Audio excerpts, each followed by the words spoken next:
தெளிவு குருவின் திருமேனி காண்டல், தெளிவு குருவின் திருநாமம் செப்பல், தெளிவு குருவின் திருவார்த்தை கேட்டல், தெளிவு குரு உரு சிந்தித்தல் தானே.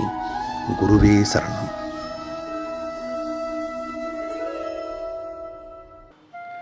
வணக்கம், நான் உங்க ஆத்ம நண்பன் பேசுறேன். பிரம்மஸ்ரீ தவத்திரு திருச்சிற்றம்பல சாது சித்தர் என்னோட குருநாதர் அவர்களுடைய மலர் பாதங்களை வணங்குறேன். இந்த பதிவில் நம்ம ஒரு முக்கியமான கண் பயிற்சியை பார்க்க போகிறோம். நிறைய வாசியோகம் கற்றுக்கிட்ட அன்பர்கள் எங்கிட்ட வந்து முறையிடக்கூடிய ஒரு முக்கியமான சந்தேகமான விஷயம் என்னன்னா, சார் என்னால் ரொம்ப நேரம் நிஷ்டை வைக்க முடியல, என் கண்ணு தண்ணி வர்ற மாதிரி பண்ணுது, இல்லைன்னா எரிச்சல் கொடுக்குது, இல்லைன்னா டைப்ரைட்டிங் மிஷின் மாதிரி படபடபடன்னு அடிக்குது அப்படின்னு சொல்கிறாங்க. ஸோ இதுக்கு காரணம் என்னென்னா, கண்ணுக்கு பின்னாடி ஒரு ஃப்ளூயிட் இருக்கும். நம்ம நல்ல சத்தான உணவுகளை சாப்பிட்டு நம்ம கண்களுக்கு சில பயிற்சிகள் பண்ணி இருந்தோம் அப்படின்னா, நம்ம வாசியோகம் கற்றுக்கும் போது இந்த நிஷ்டை வைக்கும்போது நமக்கு ரொம்ப சுலபமாக இருக்கும். நம்மளோட உடல்நிலை சரியில்லாமல் இருக்கும்போது கண்ணுக்கு அது சப்போர்ட் பண்ணாமல் இருந்துச்சுன்னா நிஷ்டை வைக்கும்போது ரொம்ப கஷ்டமாக இருக்கும். நான் கேரட்டை அதிகமாக சாப்பிட சொல்லுவேன், கண்ணுக்கு கீரைகள் இந்த மாதிரி நிறைய விஷயங்கள் சாப்பிட சொல்லுவேன். ஆனால் சில பேர் அதெல்லாம் தங்களோட இந்த மெக்கானிக்கல் லைஃப்பில் விட்டுடுறாங்க. ஆனால் பரவாயில்ல, அப்படி இருந்தாலும் இன்டேக் கம்மியாக இருந்தால் கூட சில யோக பயிற்சிகள் மூலமாக, சில உடற்பயிற்சிகள் மூலமாக இந்த கண்ணுக்கு நம்ம நல்ல எனர்ஜியை நம்மளால் கொண்டு வர முடியும். இந்த பயிற்சியை பண்ணிட்டு ஒரு 10-15 நிமிஷம் கழித்து நீங்கள் வாசியோகம் பண்ண போனீங்க அப்படின்னா கண்டிப்பாக நிஷ்டை அருமையாக நிற்கும். ரொம்ப ரொம்ப சிம்பிளான கண் பயிற்சி தான் இது. உங்களுக்கு பழக்கப்பட்டதாக தான் இருக்கும். ஆனால் சோம்பேறித்தனத்தால் இந்த கண் பயிற்சி பண்ணாமல் விட்டுறாதீங்க. அப்படி நீங்கள் விட்டுருந்தீங்கன்னா இன்னிலிருந்து நீங்கள் ஆரம்பிச்சுக்குங்க.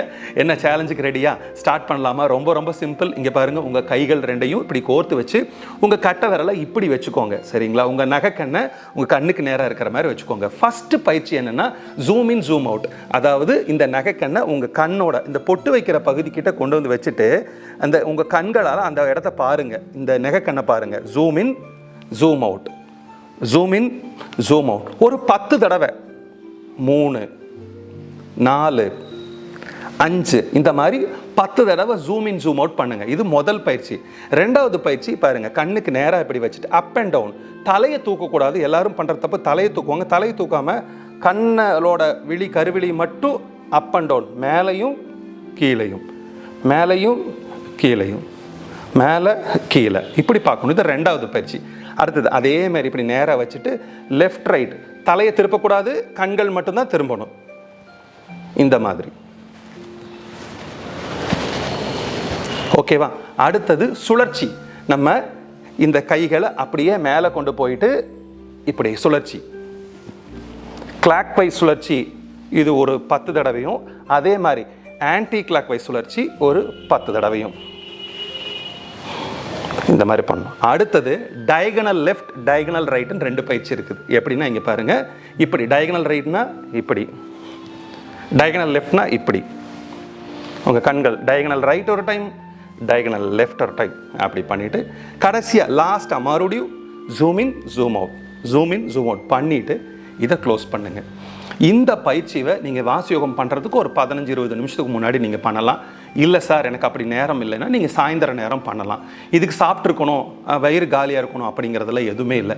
இதை தாண்டி 3 முக்கியமான விஷயத்த சொல்லி கொடுக்க போகிறேன் இந்த நிஷ்டையை வைக்கிறதுக்கு. அதில் முதல்ல என்ன அப்படின்னா, நம்ம கை விரல்களை பயன்படுத்துறது. கை விரல்களை எப்படி பயன்படுத்தினா, இங்கே பாருங்கள், இந்த மானோட இந்த மாதிரி வச்சுக்கணும். இந்த மானோட முகம் மாதிரி வச்சுக்கிட்டு உங்களோட பொட்டு வைக்கிற இடத்துல இருந்து அப்படி இப்படி தள்ளிட்டு இதை பார்த்த மாதிரி நீங்கள் கண்களை வச்சுருக்கணும். அப்படியே மெதுவாக இதை மேலே தூக்கணும். தலையை தூக்கக்கூடாது. இந்த நெகக்கண்ணை பார்த்த மாதிரியே கண்களை வச்சு அப்படியே மேலே கொண்டு வந்து இப்படியே எடுத்துடணும். இது முதல் மெத்தடு. இந்த மெத்தட் கொஞ்சம் சிரமமாக இருக்குன்னு வச்சுக்கோங்களேன். ரெண்டாவது மெத்தட் அதை விட கொஞ்சம் சுலபமான மெத்தட். இப்போது தலைவே இப்படி மேல் நோக்கி வச்சுருக்கிறீங்க, கண்கள் மேலே பார்த்த மாதிரி இருக்குது, தலையும் மேலே பார்த்த மாதிரி இருக்குது. ஆனால் கீழே வரும்போது தலை மட்டும்தான் வரணும், கண்ணை அங்கேயே தான் பார்த்துருக்கணும். இங்கே பாருங்கள், இது ரெண்டாவது மெத்தட். இதுவும் கொஞ்சம் கஷ்டமாக இருந்ததுன்னா மூணாவது மெத்தட் ரொம்ப ரொம்ப சுலபமான மெத்தட். ஆனால் இதுக்கு 3 படிநிலைகள் இருக்குது. என்னென்னு நான் சொல்லிடுறேன். முதல்ல உங்கள் கண்களை சாதாரணமாக மூடி வச்சுருக்கணும். இப்படி ஒரு 30 செகண்ட் 1 2 3ன்னு நீங்கள் 30 செகண்ட் கவுண்ட் பண்ணிக்கலாம். இதை கற்றுக் கொடுக்குறதுக்கு முன்னாடி இன்னொரு டெக்னிக் சொல்லித்தரேன். இப்போ சாதாரணமாகவே நம்ம கண்களை மூடி இருந்தாலும் திறந்திருந்தாலும் நம்மளால் கண்களை பாரு முடியும், மேல் நோக்கி பார்க்க முடியும். இப்போ நீங்கள் மேலே பாரு அப்படின்னு நான் உங்களை சொன்னேன்னா இப்படி நீங்கள் மேலே பார்க்கலாம். எல்லாருக்குனாலும் இதை பண்ண முடியும், இப்படி மேலே பார்க்கலாம். இதே மாதிரி கண்ணை மூடிட்டு இருக்கும்போது நம்மளால் கருவிழி மேலே கொண்டு போக முடியும். ஆனால் நம்ம இதை முயற்சி பண்ணியிருக்க மாட்டோம். இந்த பயிற்சியில் முயற்சி பண்ண போகிறோம். எப்படின்னா, முதல்ல கண்ணை மூடி இருக்கணும் ஒரு 30 செகண்ட். அப்புறம் கண்ணோட இந்த விழித்திரையை திறக்காம கருவிழியை மட்டும் மேலே ஏற்றணும். இப்படி ஒரு 30 செகண்ட் ஆரம்ப காலகட்டங்களில். அப்புறம் நீங்கள் செகண்ட்ஸை கம்மி பண்ணிக்கலாம். முதல்ல கண்ணை மூடி வச்சிருக்கிறோம், விழித்திரையை திறக்காம கருவிழியை மட்டும் மேலே ஏற்றி அது ஒரு 30 செகண்ட். இது 2வது பொசிஷன். அடுத்தது 3வது. இப்படி இருந்ததுக்கு அப்புறம் மைல்டா கண்ணை 25% திறக்கணும். இது 3வது போஸ். இந்த மாதிரி இருந்தீங்கன்னா உங்களுக்கு நிஷ்டை அருமையாக கைகூடும். இந்த 3 மெத்தட் பயன்படுத்துனீங்கன்னா நிஷ்டை அருமையாக கைகூடும். அதுக்கு முன்னாடி இந்த கண் பயிற்சி பண்ணுங்க. ரொம்ப கண்ணில் பிரச்சனை இருக்கு, எனக்கு கிட்ட பார்வை தூர பார்வை கண்ணாடி போட்டிருக்கு அப்படின்னு உங்களுக்கு தோணுச்சு அப்படின்னா அந்த வெண்ணெயை எடுத்துட்டு டெய்லியும் படுக்க போகும்போது காலுக்கு கீழ்ப்பகுதியில் கொஞ்சமாக தடவிட்டு கையோட உள்பகுதியில் கொஞ்சமாக தடவிட்டு படுத்துக்கோங்க. ஒரு நாள் விட்டு ஒரு நாள் கூட பண்ணலாம். இப்படி பண்ணினீங்கன்னா கண்ணு நல்ல சக்தியை பெறணும்னு பெரியவங்க சொல்லியிருக்காங்க. சரி, இந்த பயிற்சியெல்லாம் பண்ணிட்டு நிஷ்டை நல்லபடியாக பண்ணி வாசி யோகம் நல்லபடியாக பண்ணுங்க. இன்னொரு நல்ல சந்தர்ப்பத்தில் சந்திக்கிறேன். நன்றி, வணக்கம், குருவே சரணம்.